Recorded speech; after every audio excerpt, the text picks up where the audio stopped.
Welcome back again to the Professional Lovers channel. I'm Al. I'm Patty, and you know that we are the Professional Lovers. I feel like at this point, we're just repeating ourselves over and over and over again. Certain things keep repeating themselves. It's not us. I mean, we're just addressing the things that we see. Yes. Before we get started, you know that if you are a subscriber, then you know what we do. We talk about relationship issues through the lens of Married at First Sight. Mm-hmm. We have been officially married for 28 years. Yes. And going strong, even with all our little situations and disagreements and all of that. So that's why we feel pretty comfortable talking about what we see with these couples. Because we experience it too. We experience it. But we deal with it differently. A lot differently. Yeah. And that is where we come in. How should you deal with it in a better way so that it doesn't become such a roadblock or an issue that makes obstacle. That's a good an issue that becomes an obstacle to you moving forward and experiencing what it is you want to experience. Yeah. So that's what makes it a little heavy sigh. Yeah, because, and again, it's just that people don't have tools or the characteristics or the whatever ingredients. Yeah. The other-centeredness. To be able to deal with obstacles. So here we go. Yes. Michaela and Zach started off really well. Yeah. The theme this week, the meetings with the experts, Pastor Cal and Dr. Pepper, because they are 3 weeks away from decision day, and the experts wanted to find out from each person where their head is, how they were feeling, what would it take for them to say no, what would happen, what would it be like for them to say yes, those kind of things. Okay, so that's kind of, where we're coming from at the moment. So, Michaela went to speak to Pastor Cal. Zach went to speak to Dr. Pepper. Yeah. Zach's aha moment, as his waterworks went off again tonight, that he's a perfectionist. True. And as a perfectionist, he holds himself and others to an impossible unrealistic standard. Yeah, and it's unfortunate, but like I said, like Patty said, that, he had an aha moment in realizing that, it is so unrealistic that he has to adjust and adapt and start living in reality as opposed to, this grandiose idea or thought of what he thinks or feels perfection is. Well, and it came out when Dr. Pepper asked him, how did he see his marriage? And he said something like, I see it as choosing to be married and work on it rather than it being something meant to be. Yeah. And that's a very ethereal way of looking at a relationship, that it was meant to be. Well, it's meant to be if you all are together and working on it and making it be what it's supposed to be. What was meant to be that y'all met. That's about it. From that point, it's on you. And so Dr. Pepper had to bring him down. Okay, it's not about it was meant to be. Okay, there is none of that. Okay, so she did tell him that he needs to do more to make Michaela feel secure. Yeah. Michaela's acting out, and the wall that she says she has up, their constant going back and forth of it's good, it's not good. I might stay, I might not stay. That whole thing is because there is no security. Right. She is not secure. True. And unfortunately, I think she got to a point where she started to move past a little insecurity and starting to be in a self-preservation mind frame. Mm-hmm. And kind of that's where she's at right now. Well, that's where she was at to get to where they are right now. Right. And neither one of them really, I don't know, interpreted the situation properly. And you mean the ending situation? Well, the navigation of it. Mm-hmm. You know, I don't think she needed to say what she said. Well, we haven't even really gotten there yet. So let's work our way there.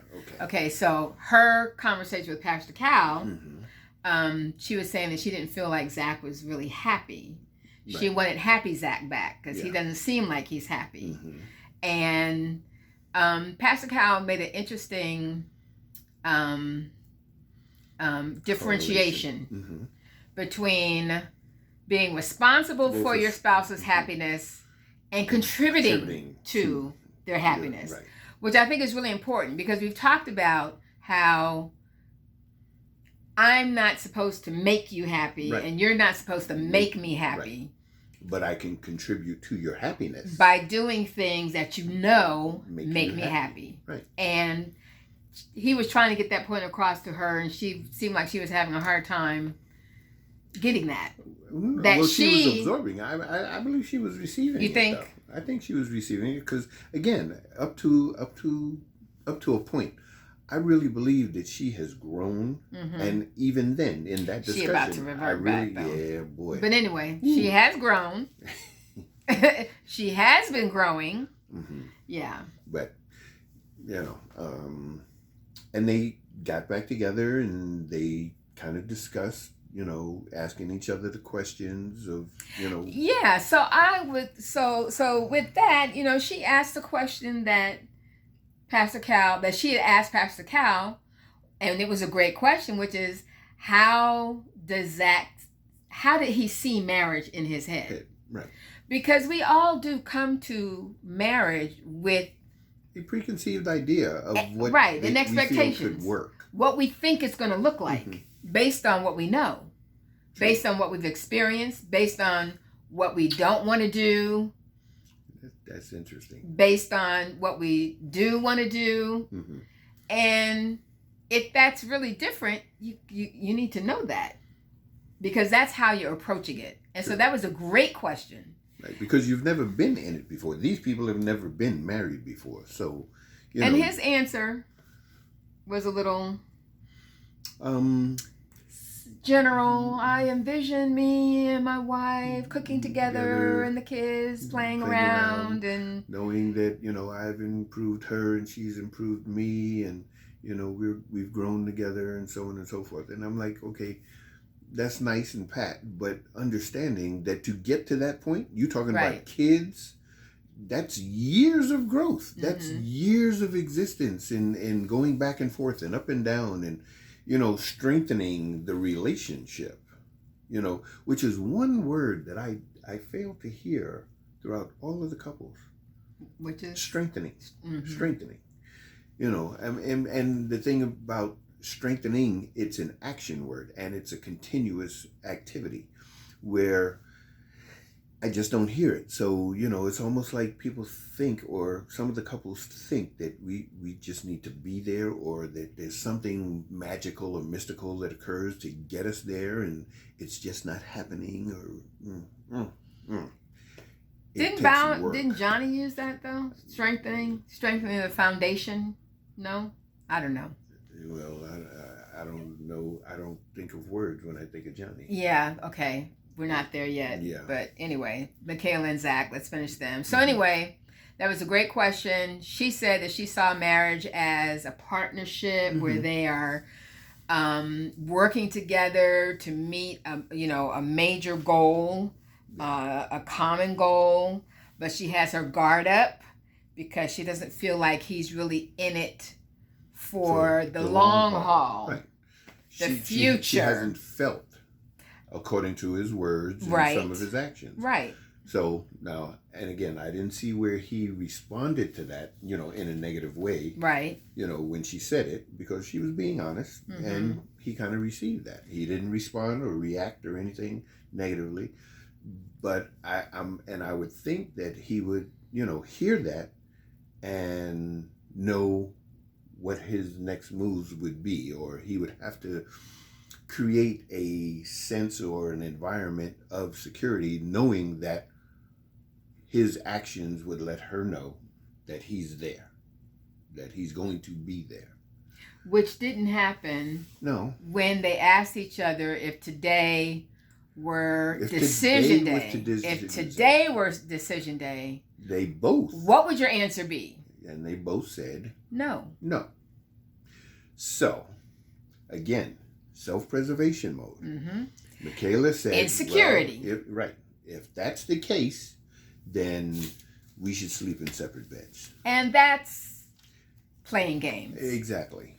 But because with that was an open door to give him an opportunity to say, well, okay, if I'm going to sleep in a separate bed, I might as well sleep in a bed that's going to make me comfortable and I'm going to get a good night's sleep. Now, and so he opted to go home. And he didn't want to sleep in separate beds. No, he didn't want them to sleep in separate beds. And they should not have slept in separate beds. If they both say no, and his thing is, but aren't we working on it? Right. Aren't we on an upward trajectory? And we're not at decision day yet. Right. Because we said if today was decision day. Mm-hmm. So it backfired on her. Big time. It backfired on her. Because then she got mad. Right. And when he left, then of course she's like, well, then I'm just packing up and I'm moving out completely. Took the seasonings. Boo. Okay. Number one, when you're trying to work out problems, fleeing and separating yourself does not work. Yeah. It does not contribute to a positive path. It does not. Now, you've heard this, you never go to bed angry. Mm-hmm. And that is one of the tips in our book, Becoming a Professional Lover. But the reality is that some people need time. Yeah. And just to discuss. They need time to process. Mm-hmm. They need time to, get the attitude together, or to be able to talk about it in a way that's not going to be negative. Mm-hmm. With diplomacy. Right. But that doesn't mean that you completely separate. No. I mean, when we have our little disagreements, it gets quiet in the house. It gets quiet now, but we're still civil. Mm-hmm. We don't ignore each other completely. We may not have full-blown conversations, but we still talk to each other in a civil manner. And when we're ready to clear the air and talk it out, we clear the air and talk it out. Simple. Okay? But we don't go in separate bedrooms and separate, that doesn't accomplish anything. And part of that is not getting mad. Now, you can agree to disagree and have a disagreement, but you don't get mad at the situation. I mean, it's just somewhere there's a disconnect. We need to get back to wherever that disconnect occurred so we can reconnect and move on. Right. It's not about winning, which in many couples is. And that's our next couples. Dr. Pepper talked about that very thing. That was Johnny. Yeah. So, but yeah, a lot of couples are in power struggles. Keeping score. It's crazy. Wanting to be on top. Yeah. And it's just, that's very detrimental. Mm-hmm. And that's one of the tips that I earmarked here. Unresolved anger and resentment will destroy a marriage. Which we've touched on before, which is why we're talking about repeating stuff. But it's worth repeating. Yeah, because as we move to Brett and Ryan, that's Ryan's issue. Unresolved resentment. Resenting her messiness. Resenting, But never addressing it. Right. As Dr. Pepper said, it's like you're checking these things. Okay, she doesn't do this, she doesn't do this, she doesn't do this. You're keeping score. You're keeping score. You're keeping this list in your head, and you're not saying anything about it to give her the opportunity to address it, rectify it, exactly. make you feel comfortable about the situation, allow her to understand you a little better, to, adjust and adapt to your liking, and it's not necessarily just, a woman adapting to a guy. A guy can do the exact same thing. Mm-hmm. We've had the very similar situation with the hamper. To me, the hamper is a target. I throw things at it. And she's always talked about, why don't you put it in it? And eventually on top of it, around it, at the base of it, to the point not in it. To the point that she just gave up. She started adding stuff. I gave up and I threw my stuff at the bottom too, because I am not struggling with all the stuff on top to open it up to put my stuff on the inside. You pick your battles. Yeah. And eventually I pick up her stuff along with my stuff and I put it inside. Eventually. And sometimes I will just take all the stuff on top and put it in his closet, shut the door, and it's clean for the moment. Yeah. But, But I've gotten better. Okay. So. Say I have. I've gotten better. He says he's gotten better.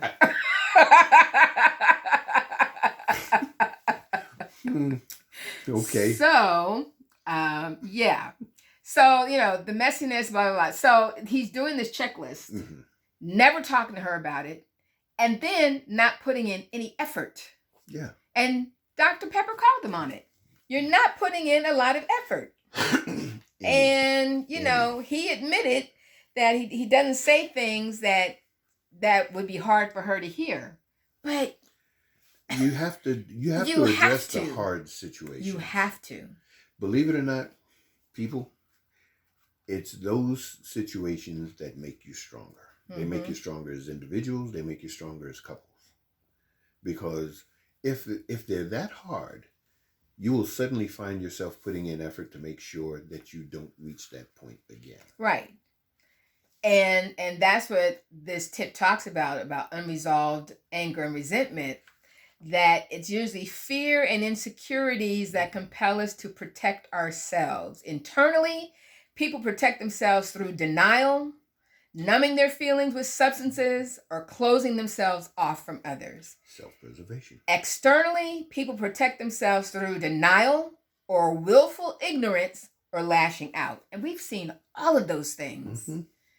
In all of the couples. At one time or another. Except Gil and Myrla. Exactly. They communicate, yeah. Okay. And thinking about how they started off. Yes. They have grown to be formidable. I mean, they nobody can contend with them in the way that they relate to each other. Right.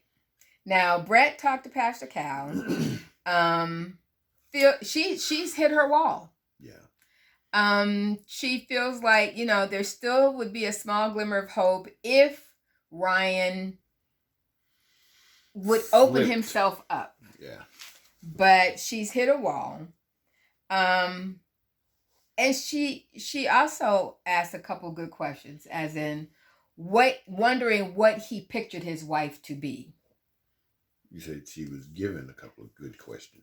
No, I think. Are you saying when Brett asked questions that, Pastor Cal gave her? One was, is he capable of giving her, no, she said, I wonder if he's capable. I have to ask myself, is he capable of giving me what I need to be able to stay in this marriage? Right. And then she wondered what he thought, how he pictured his wife in his head. True. Yeah. And because she's still in his head. But the thing that bothered me when they got back together, all the other couples asked the exact questions that they were told to ask. Exactly. They asked, how was your conversation? Mm-hmm. Here are the questions that I was either given or that came up. And they asked each other the questions. They did not. Pastor Cal asked her to ask him one question. when did you decide to check out? Exactly. And she did not ask it. And again, they're both at the exact same situation of not addressing any of the issues. Because again, they're self-conscious about asking the question. And I know that would be a very hard question because she may not like the answer, but it needs to be said. It needs to be asked and it needs to be answered. Now, I wondered if she didn't ask that particular question because he came back saying, Dr. Pepper said I needed to make more of an effort, and I promised that I'm going to do that. So I wonder if in her mind she's like, well, then maybe he hasn't checked out. So I don't want to suggest that he's checked out by asking. So, I mean, that kind of ran through my head too. And I can understand but they were both beating around the bush. And I was kind of disappointed with her for not being direct. Yeah. And that's what they are. They both of them are very indirect and nothing gets accomplished. Then she talked to his sister. His sister, who knows him up and down, backwards and forwards, inside and out. And now the two of us had slightly different interpretations of that discussion. Right. When the sister was saying, asked her, when did he flip? Because at the wedding, he seemed, you all were good. On the honeymoon. Our families connected. Mm-hmm. On the honeymoon, y'all were good. Mm-hmm. And when she said, Brett, when we got back to Houston, all of a sudden, there was a change. Yeah. And she said, I wonder if coming back dredged up some old feelings. He's distracted. Now, in the conversation and the way that her tone and everything suggested to me that there might be someone that he's thinking about, reflecting on, and see, that's causing a distraction. My interpretation was the distraction was being back home in his comfort zone of doing what he was accustomed to doing in the environment that he's familiar with. He was a serial dater, and his serial dating didn't cause him stress. Okay, so you feel like maybe he's having withdrawal from being a serial dater. Okay, yeah. Or that he reverted back to the thought process of how, even though he says he didn't like it, I mean, this is almost like the Israelites leaving Egypt. Okay, what's out here in the desert? Let's go back to Egypt. No, but, he is back in his comfort zone, knowing what he can and cannot do. And this situation is creating stress for him. But it's creating stress because he's not dealing with it. Right. But it's the same situation if he was dating. If he got to a point he didn't want to deal, it was stressful, he didn't deal with it. Yeah. So what do you think? Good question. What do you think? Yeah. What did you think about that conversation and what his sister was cryptically saying? Mm-hmm. You know what our interpretations were. Yeah. Let's hear what you think. Yeah, please do. All right. Johnny and Bao. Bao's just about done, and I can't blame her because Johnny is, oh my goodness, I can't even. Didn't I say last week I'm just over him? Yeah. Yeah. Well, I'm so over him. We can roll back the tape. I think you said it a few times. I don't even. There's not much to say about him. Because the level of immaturity, the level of narcissism. Yeah. That's a word that I use. Yeah, you were like, he is so narcissistic. Because it's all about him. Everything is about him. What you need to do for me, what I need from you, and how you need to make me feel. And I'm like, I want to have fun. I want to date. We need to work on our communication. He needs to work on his communication. Really? Because, I mean, he needs to learn how to be a friend. Because when he just says stuff out of his mouth, that's just downright mean. really mean. It's just too much. And she's had it. Yeah. And I don't blame her. And she does not deserve it. She does not deserve it. And Pastor Cal, she says she feels checked out, that Johnny's already made his decision, which he has. Yeah. And she's tired of getting cut down maliciously. Like, it's intentional the way he cuts her down. Because if she reacted to the things that he said, even as hurtful as they are, because she's not, if she reacted, that would be his out. Exactly. Because everything that he's saying is to get a reaction. Right. And she's not giving it to him. Right. And I hope she doesn't. And that's what frustrates him to no end. Exactly. And why he lashes out. I'm telling you that I don't like you. Why he walks away and makes it all about what she's doing or not doing. It's just ridiculous. And you see, to me, that walking away situation. And he needs therapy, just like Zach needs therapy. Yeah. Just like Ryan probably needs some therapy. But definitely Zach and definitely Johnny need some therapy. So Pastor Cal told her to keep things light, which she admitted. Yeah, that's hard for her. That's hard for her to do. She, she wants to dive in deep right away, and that Johnny has no maturity to handle that. Really, and see, I can appreciate it only because by getting past the hard stuff, it can make the easy stuff fun.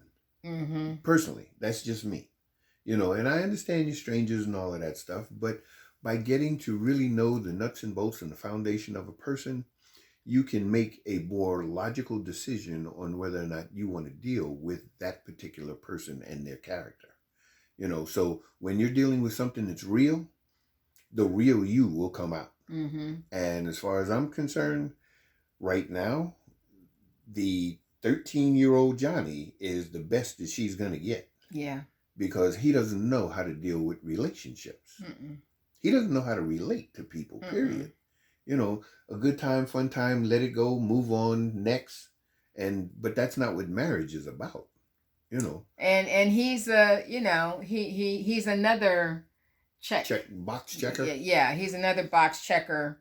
Always needs to be winning, always needs to be on top. And Dr. Pepper called him out on that. So he apologizes to Bao for all the mean things that he says, I want to change our communication. And then says, I was never attracted to you. Why do you think we didn't go on a second date? I was never attracted to you.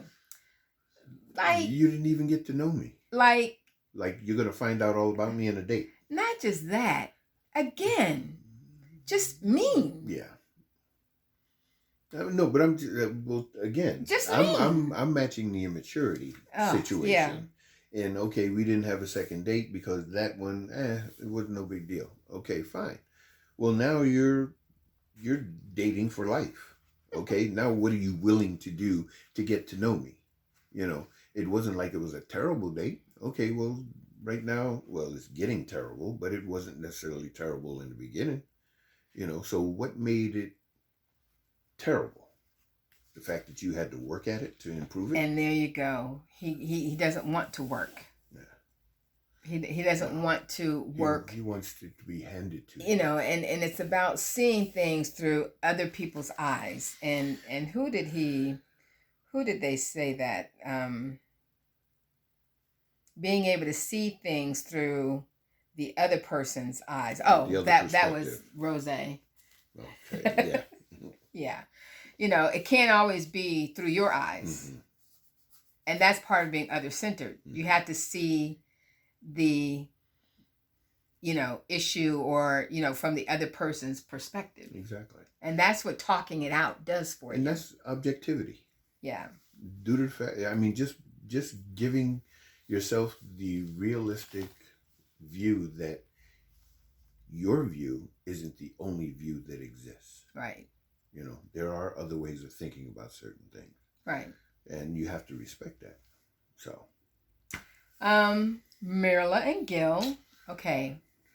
Why did Myrla show up to her appointment drunk? Worn out. just real happy. And see, that's the thing about it. Was that fear? Yeah. I'm scared of what she's going to say to me, so I need to get happy so I can it can just roll off. Well, not knowing what it was, because I'm sure she looked at this video and was like, "Oh my gosh, did you look at me? I'm silly." Woo. Yeah, you were silly, but you were happy, and that's the thing. And I think there was a certain realism or realistic response that came out of her that she probably never thought she would ever experience again. From whatever her past history was, she never thought she would be this happy again. And she said, he's way more than what I even wanted or asked for. Right. She had nothing bad to say about him. Nothing. And he, gave her lots of kudos as well. But when Pastor Cal asked him what would make him say no on decision day, he said her moodiness and her being a Debbie Downer, her negativity. Yeah. And he asked, why did she get that way? And that was his question to her when they got together. They asked each other the questions that they were posed to by the professionals. But I love the fact that Dr. Pepper keyed in on that as well.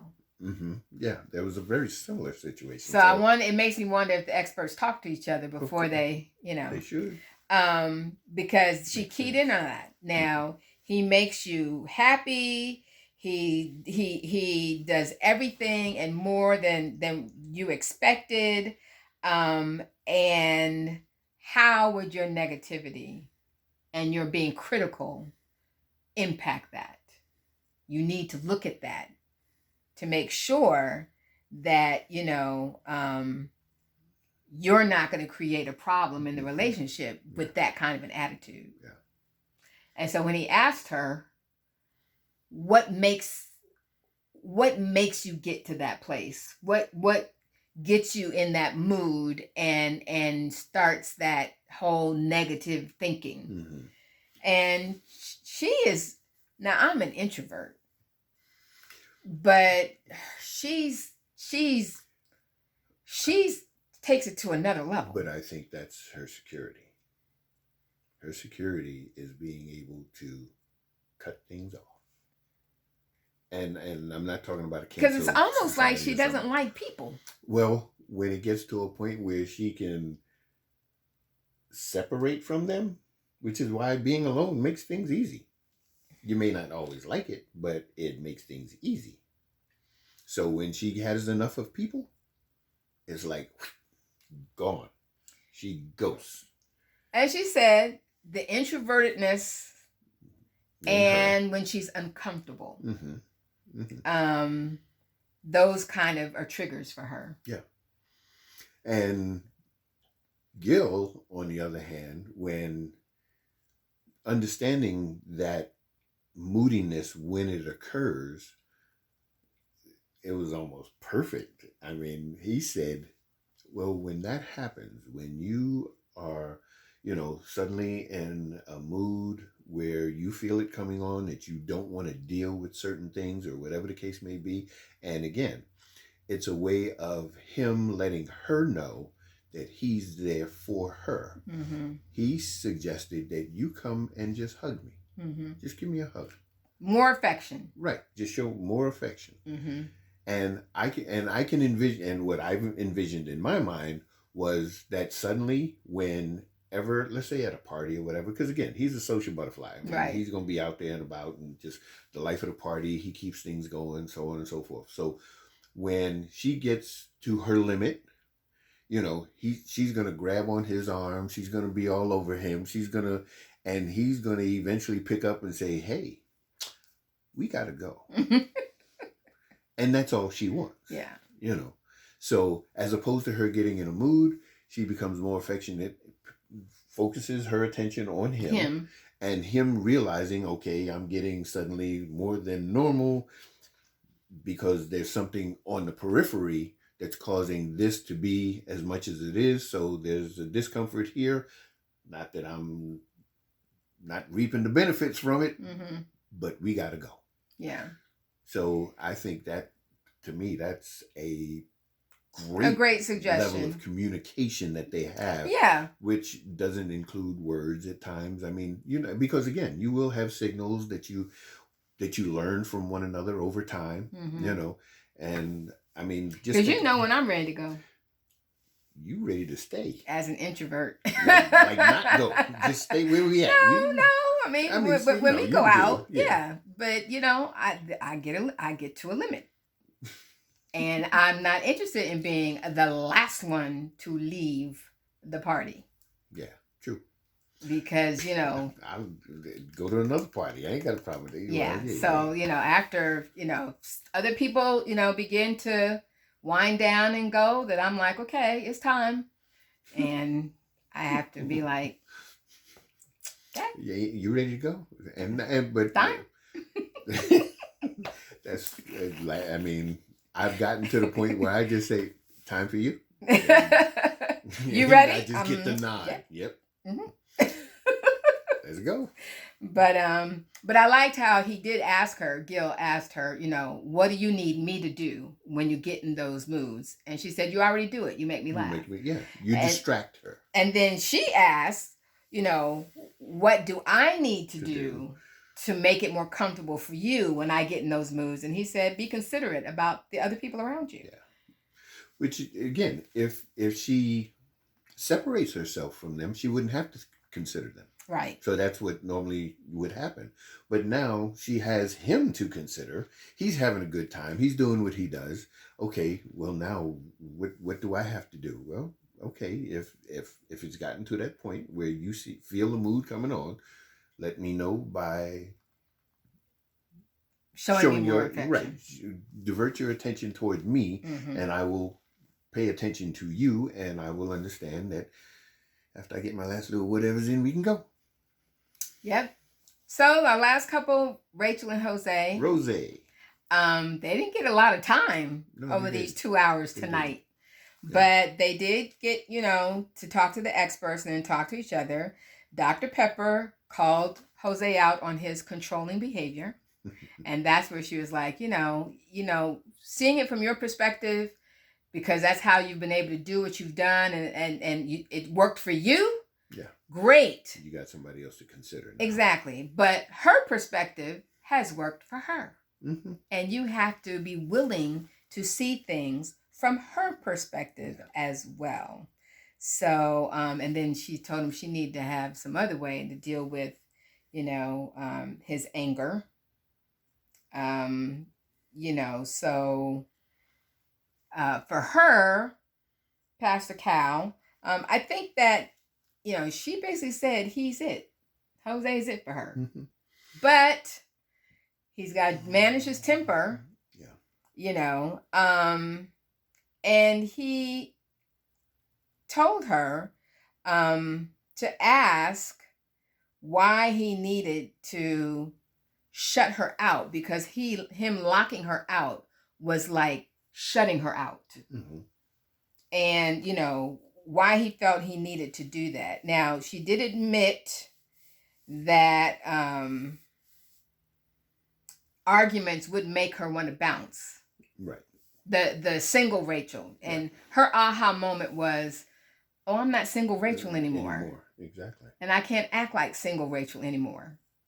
And so they talked about that when they got together. Him saying that when his temper does go up and he does need some time to cool off, so he doesn't say or do anything that, would be harmful, hurtful, like he already has done. And again, some people need that, especially if you're just kind of hot-headed, and he's kind of hot-headed. So, I guess they didn't need a lot of time. No. Because they're at a decent place right now. So. Considering where they've been. Right. So, we went a little over, but we had a lot. Man, I ran out of places to write on my notebook tonight. I mean, usually, I have space in between where I put the couples, but they had me writing tonight. Man. So We got next week coming. You saw the trailers. Oh, have mercy. Michaela's going to have an emotional meltdown. Hurricane Michaela. Hurricane is coming back. Yeah. So. But I think she started this one herself. Yeah. Which is unfortunate. Very. Mm-hmm. So, until then, you know what we say. What do we say? What do we say? We say, take care, stay safe, peace. And enjoy.